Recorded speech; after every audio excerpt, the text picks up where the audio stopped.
Organic chemistry.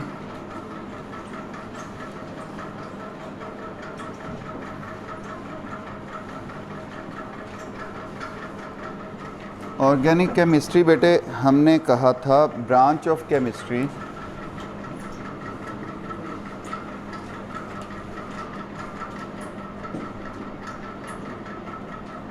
in which we study about hydrocarbons and their derivatives। अब बेटे यहाँ पे क्वेश्चन ये था कि व्हाट आर हाइड्रोकार्बन्स। हाइड्रोकार्बन्स हम किन्हें कहते हैं? हाइड्रोकार्बन जो हैं specifically they are covalent compounds of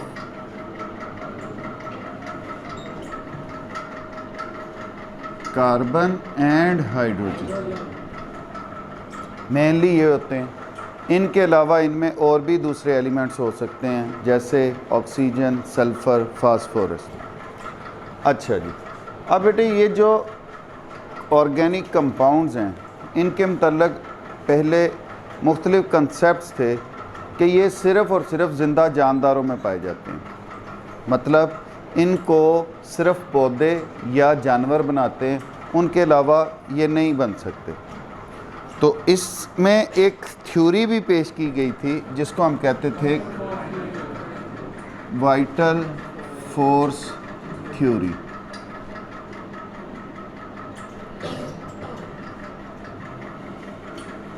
vital force theory जो थी वो पेश की जैकब बर्ज़िलियस ने इन 19th सेंचुरी, जो कि एक स्वेडिश केमिस्ट थे।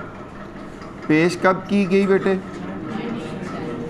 इन द 19th सेंचुरी। थे कौन? Swedish chemist. नाम उनका बेटे जैकब बर्ज़िलियस। अब इस थ्योरी के मुताबिक क्या था कि ये जो ऑर्गेनिक कंपाउंड्स हैं they are formed in the living organism under the control of mysterious force या वाइटल फोर्स, कि ये कोई बहुत अहम या ये बहुत ही पोशीदा एक ताकत के ज़रिए बनने वाले ऑर्गेनिक कंपाउंड्स हैं जो कि सिर्फ़ और सिर्फ ज़िंदा जानदारों में बनते हैं। These are the compounds which are formed in living organisms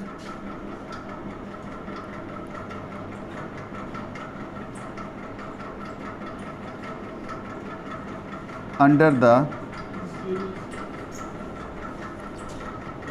mysterious force or vital force, that is called vital force theory। अब इस कंसेप्ट को गलत साबित किया इन 1828 में। 1828 में वोलर ने he prepared urea in the laboratory. अब उसने यूरिया तैयार कैसे किया? Ammonium सायानेट।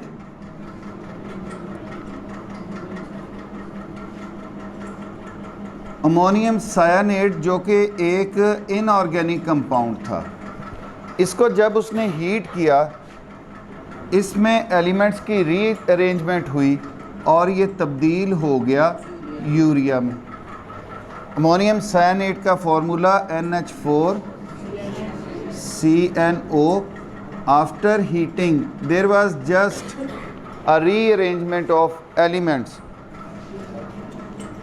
NH2C double bond O NH2, ये यूरिया बन गया।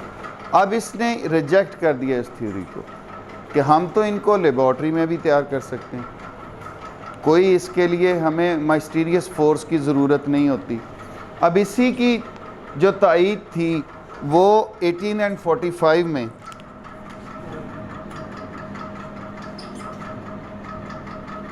कोल्ब, इन्होंने लेबॉर्ट्री के अंदर सिट्रिक एसिड तैयार करके, he prepared acetic acid, acetic acid को तैयार किया। तो ये अब इस थ्योरी की रिजेक्शन और एक नई राह खुल गई कि हम ऑर्गेनिक कंपाउंड्स को लैब्स के अंदर कैसे तैयार कर सकते हैं। अब उस पर फिर काम होना शुरू हुआ और अब तक हमारे पास ये ऑर्गेनिक कंपाउंड्स डिफरेंट शक्लों में, हमारी मेडिसिन की सूरत में, हमारी खुराक की सूरत में, हमारे कपड़ों की सूरत में, ये आज हमारे पास जो हैं ये मौजूद हैं ऑर्गेनिक कंपाउंड। अच्छा जी, अब बेटे ये जो ऑर्गेनिक कंपाउंड्स हैं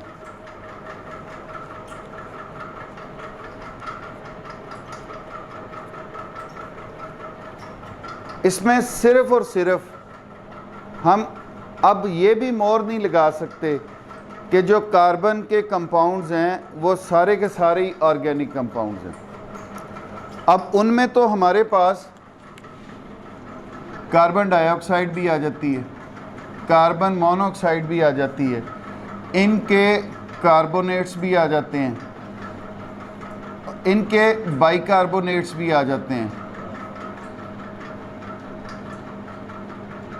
अब ये भी फिर ऑर्गेनिक कंपाउंड्स कंसिडर होंगे?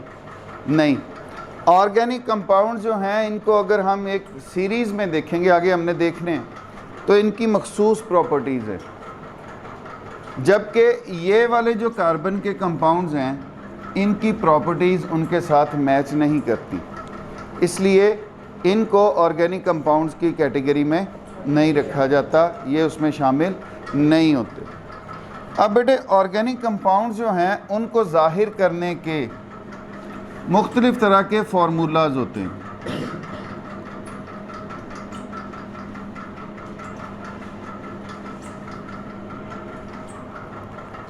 मसलन ऑर्गेनिक कंपाउंड्स जो हैं उनको मॉलिक्यूलर फार्मूला से ज़ाहिर किया जाता है। मॉलिक्यूलर फार्मूला बेटे हम पहले इसकी हेडिंग पढ़ चुके हैं, डेफिनेशन पढ़ी हुई है 9th में। क्या होता है? That shows actual number of atoms present in a molecule. ये मॉलिक्यूल में मौजूद एटम्स की असली तादाद को ज़ाहिर करता है, जैसे CH4 मीथेन, C6H6 बेंजीन। अब ये हमें ओरिजिनल नंबर्स जो हैं वो बता रहा है। दूसरा फार्मूला की type that is structural formula.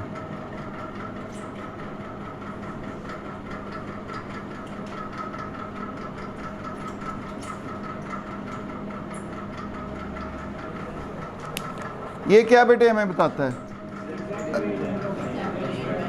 Exact arrangement of atoms present in a molecule. क्या मीथेन में एक कार्बन और 4 हाइड्रोजन तो हैं, लेकिन वो मौजूद किस तरतीब से हैं?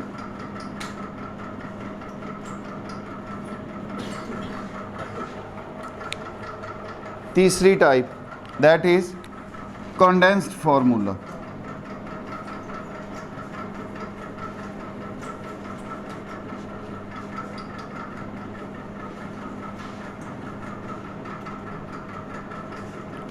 कंडेंस्ड फार्मूला हम किसे कहते हैं?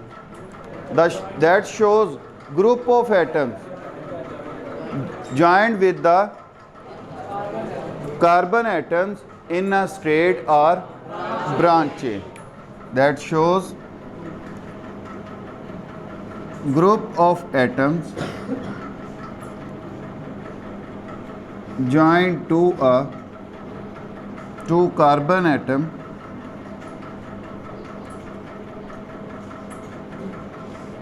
in a straight or branched chain.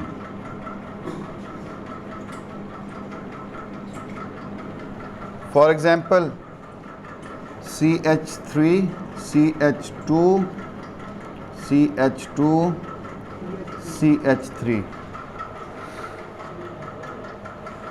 Butane है, ब्यूटेन का फॉर्मूला।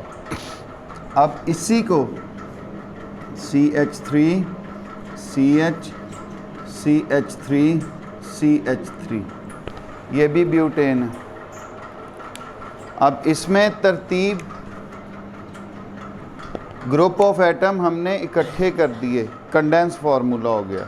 अब इसमें तरतीब और है, ये स्ट्रेट चेन और ये क्या होगा, ब्रांच चेन होगा। फिर बेटे लास्ट वन था हमारा डॉट एंड क्रॉस फार्मूला। ये क्या जाहिर कर रहा था, sharing of electron between carbon and other atoms. ये क्या जाहिर कर रहा था,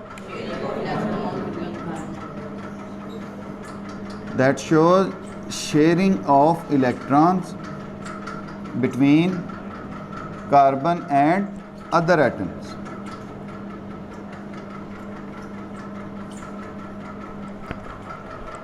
इसी की एग्जांपल ले लें हम। इसके 4 इलेक्ट्रॉन जो शेयरिंग में हिस्सा ले रहे थे हम डॉट से जाहिर कर लेते हैं। हाइड्रोजन इस हाइड्रोजन का और इस हाइड्रोजन का इस हाइड्रोजन का हम इलेक्ट्रॉन क्रॉस से जाहिर कर लेते हैं। अब इसने क्या जाहिर किया, शेयरिंग ऑफ इलेक्ट्रॉन। तो इसको हमने क्या कह दिया फार्मूला को, डॉट एंड क्रॉस फार्मूला। ये तो था बेटे आपका प्रीवियस वर्क। अच्छा, ये नेक्स्ट पेज पे पेज नंबर 55 ये आपने ड्रॉ करके लाने हैं। एक तो ये अल्केन सीरीज़ के नाम हैं, उसमें मेरा मकसद आपको नाम याद हो जाएं और उनके कम से कम मॉलिक्यूलर फार्मूला, और बाकी आपने ड्रा करके लाने हैं। अच्छा जी, अब बेटे नेक्स्ट टॉपिक है हमारा क्लासिफिकेशन ऑफ ऑर्गेनिक कंपाउंड्स। करवाऊंगा नहीं आज, आपको सिर्फ इंट्रोडक्शन दूंगा, इनका करेंगे कल इंशाल्लाह ताला।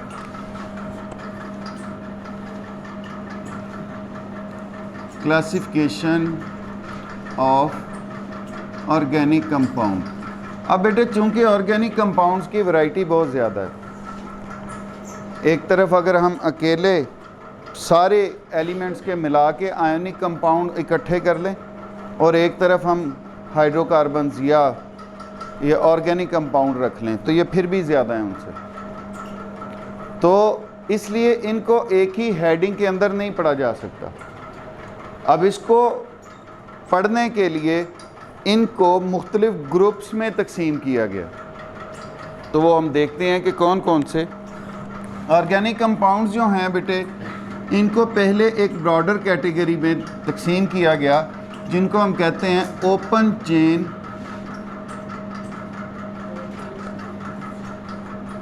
और दूसरी कैटेगरी है हमारे पास क्लोज्ड चेन।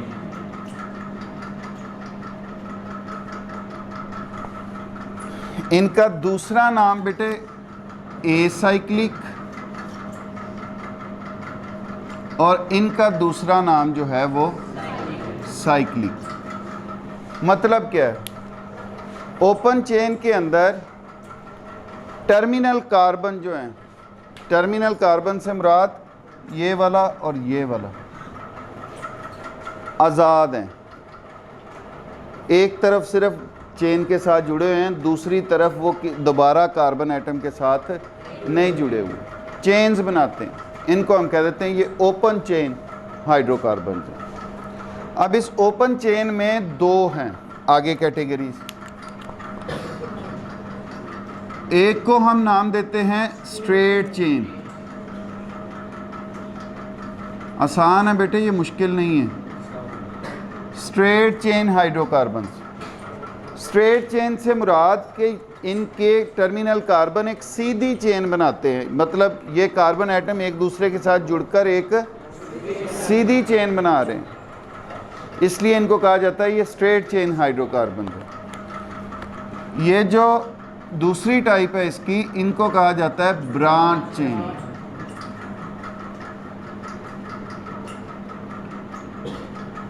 मतलब कोई 7 कार्बन एटम ब्रांच की सूरत में लगा हुआ, ये जैसे इसके साथ लगा हुआ, इनको हम कह देते हैं ये ब्रांच चेन हाइड्रोकार्बन से। अब आ जाए साइक्लिक पे। साइक्लिक जो हैं बेटे, इनकी आगे 2 टाइप्स हैं। एक तो ये कि जो टर्मिनल कार्बन आज़ाद नहीं है वो दोबारा फिर एक दूसरे से जुड़े हुए हैं, तो उनको हम कह देंगे कि ये हमारे साइक्लिक कंपाउंड्स हैं, क्लोज चेन कंपाउंड्स हैं, जैसे CH2 CH2 CH2 CH2। अब ये एक साइक्लिक कंपाउंड बन गया। कार्बन इसमें कोई भी आज़ाद तो नहीं, हर कार्बन दोबारा दूसरे कार्बन से जुड़ा हुआ है। 1 2 3 4 वो जो आपको असाइनमेंट मैंने दी है वो जब आप करके आओगे तो आपको पता चल जाएगा फिर इनके नाम भी। 1 कार्बन वाला मीथेन, 2 वाला इथेन, 3 वाला ब्यूटेन, 4 वाला मीथेन, इथेन, प्रोपेन, ब्यूटेन, ये 4 वाला ब्यूटेन है। अब ये साइक्लिक ब्यूटेन है, ये और कंपाउंड हो गया। ये क्या हो गया? और कंपाउंड है, इसका नाम साइक्लिक ब्यूटेन है। अब ये जो साइक्लिक कंपाउंड्स हैं, इनमें साइकिल बनाने वाले कार्बन एटम ही हों, या मतलब जुड़ने वाले कार्बन एटम ही हों, तो तब हम इसे कहते हैं होमोसाइक्लिक। तब हम इन्हें क्या कहेंगे? Homocyclic compounds. Homo mean same, मतलब कार्बन एटम ही रिंग का हिस्सा है, रिंग बनाने में कार्बन एटम ही शामिल है।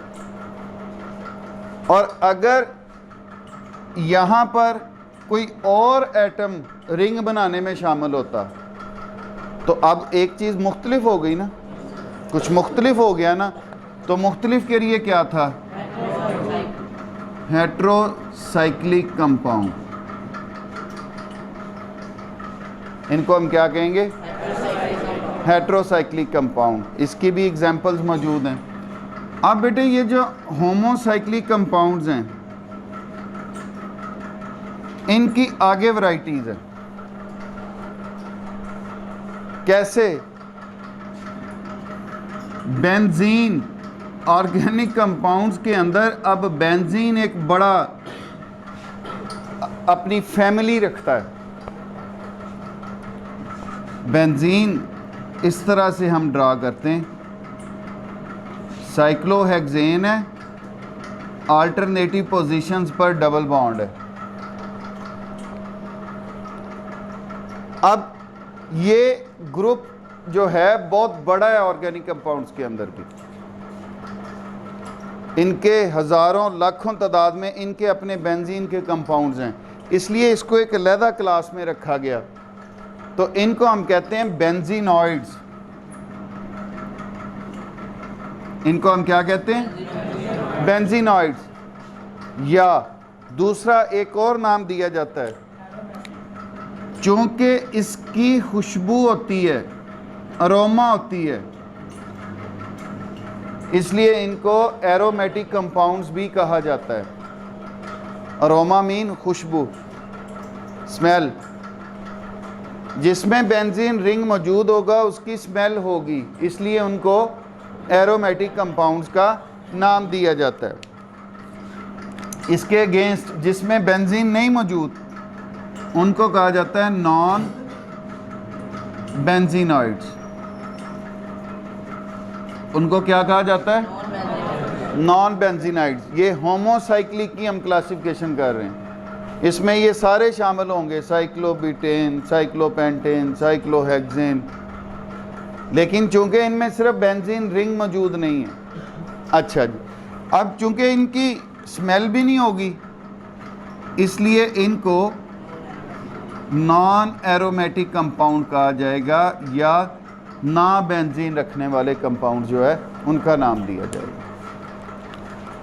मुश्किल आज इंट्रोडक्शन इसका कर दो, कल इंशाल्लाह ताला इसको हम देख लेंगे in detail. Classification of organic compounds, दो मेजर क्लासेस हैं, ओपन चेन हो सकते हैं, क्लोज चेन हो सकते हैं। ओपन चेन का दूसरा नाम एसाइक्लिक हो सकता है और क्लोज चेन जो हैं उनको हम साइक्लिक कंपाउंड्स का नाम देते हैं। ओपन चेन को अगर हम देखें तो उनको दो फर्दर कैटेगरीज़ में डिवाइड किया जाता है, स्ट्रेट चेन और स्ट्रेट चेन हम किसे कहते हैं, जिनमें टर्मिनल कार्बन आज़ाद हैं और सीधी चेन बनाते हैं। ब्रांच चेन हम किन्हें कहते हैं कि टर्मिनल कार्बन आज़ाद तो हैं लेकिन उनमें कोई ना कोई कार्बन एटम जो है एज अ ब्रांच, एक शाख के तौर पर उनके साथ लगाओ, उनको हम कह देंगे ये ब्रांच चेन है। अब अगर क्लोज चेन की तरफ आएँ तो ऐसे कंपाउंड्स जिनमें कार्बन एटम रिंग्स बनाते हैं उनको हम कह देते हैं ये क्लोज चेन ऑर्गेनिक कंपाउंड्स हैं। अब ये जो रिंग अगर जस्ट कार्बन एटम्स पे मुश्तमिल हो तो फिर हम उन्हें कहेंगे कि ये होमोसाइक्लिक कंपाउंड्स हैं। होमो मीन सेम, के मतलब रिंग इनका एक जैसे एटम्स पर मुश्तमिल है, कार्बन एटम्स पर मुश्तमिल है। इसी के अगेंस्ट इसकी दूसरी कैटेगरी क्लोज चेन की, that are called heterocyclic compound. उनमें कार्बन के अलावा कोई एटम भी मौजूद होगा रिंग बनाने में, रिंग बनाने में कार्बन के अलावा कोई एटम जो है वो शामिल होगा। होमोसाइक्लिक कंपाउंड्स आगे फर्दर दो कैटेगरीज में डिवाइड किए जा रहे हैं, बेंजीनाइड्स और नॉन बेंजीनाइड्स। बेंजीनाइड्स का मतलब ऐसे organic compounds that have one at least one benzene ring in them, कि जिनमें एक कम से कम एक बेंजीन का रिंग जो है वो मौजूद हो, वो कहलाते हैं बेंजीनाइड्स। बेंजीनाइड्स का दूसरा नाम एरोमेटिक कंपाउंड्स। क्यों कहा जाता है एरोमेटिक कंपाउंड? स्मेल की वजह से। अरोमा मीन स्मेल, तो इन कंपाउंड्स की बेंजीन के होने की वजह से एक ख़ास स्मेल होती है, इसलिए they are called aromatic compound. Non benzenoids ऐसे साइक्लिक कंपाउंड जिनमें बेंजीन रिंग मौजूद नहीं होता और इनकी फिर कोई भी स्मेल भी नहीं होती, इसलिए हम इनको कह देते हैं कि ये नॉन एरोमेटिक कंपाउंड्स हैं। अच्छा, यहाँ पे एक बात आपको क्लियर करता जाऊँ, ये सिर्फ बेंजीन रिंग होने या ना होने की वजह से हम इनको एरोमेटिक और नॉन एरोमेटिक कह रहे हैं, लेकिन कुछ इसके अंदर केसेस आएंगे कि नॉन एरोमेटिक होने के बावजूद वो कोई ना कोई स्मेल भी दे रहा होगा, ठीक है। तो इसका हरगिज़ मतलब ये नहीं कि सर ने तब गलत पढ़ा दिया था, हाँ ठीक है। बेंजीनाइड होना और ना होना बेंजीन रिंग की वजह से है। ये अरोमा जो है वो एडिशनल आप कह लो एक प्रॉपर्टी बेंजीन की है, ये तो डेफिनेटली कोई ना कोई स्मेल रखेंगे। और नॉन एरोमेटिक इसके साथ लिखने की वजह से ये इस पे सबत नहीं हो गया कि इनकी स्मेल होगी नहीं, इनकी स्मेल बाज़ कंपाउंड्स की होती है, नॉन एरोमेटिक्स की भी, नॉन बेंजीनाइड्स की भी, और ये नाम इसका बेंजीन रिंग के होने या ना होने की वजह से रखा गया। जी बेटे, यहाँ